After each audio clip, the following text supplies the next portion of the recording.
Now, lots to get through tonight. Joining me to find out the latest is the Australian newspaper's media writer, Sophie Elsworth. Sophie, welcome to the program, and let's start by welcoming all the ABC Drum viewers who have just switched over to Sky News with the news that their program, their 6 p.m. panel program, The Drum, has been cancelled. Now, there will be redundancies, I understand, and it is no surprise to me why maybe the show has run out of steam. I mean, it was always a hotbed of some fairly bonkers ideas. I just want to play this little classic for you. What about you a sourdough or a multigrain? Is that to me? Yeah. Oh, mate, I'm just normal white bread. I think the comment about bread was really, the white bread was really interesting. Who eats white bread in this country? Anglo men.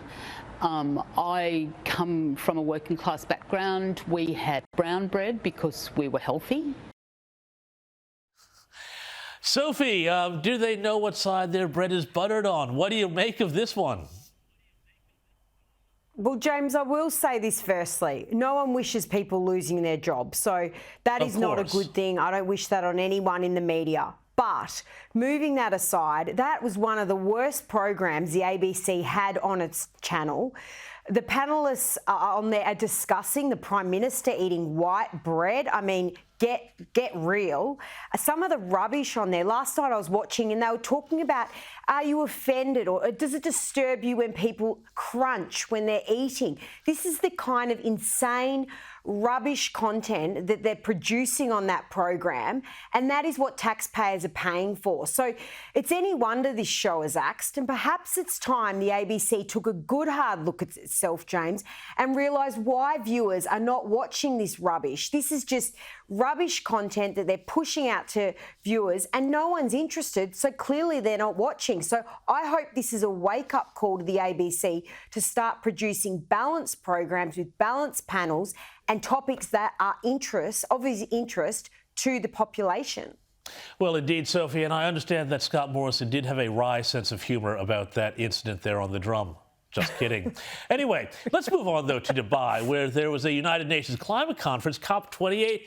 Well, they dropped the phasing out of oil and gas, much to the lament of the left and the Greenies and many people in the Labour Party, including Chris Bowen, I think. And all they could come to was an actions countries could take to reduce emissions sort of verbiage.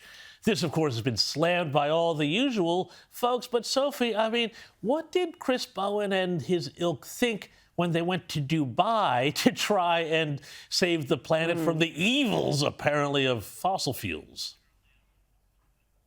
Well, I wonder how all these politicians from around the world and executives actually got there, given they're trying to save the planet. I'm sure they all flew in on jets and planes, so all the emissions that they're putting out there. But that aside, James, I think actually in all seriousness, this is probably a win for the population who are very concerned about their cost of living, their power bills going up, and what it means with this transition to clean energy and the cost that the transition will bear on households. So while this obviously irritates a lot of the left side of politics, I think general population struggling with cost of living will be breathing a sigh of relief that they will not completely phase out fossil fuels.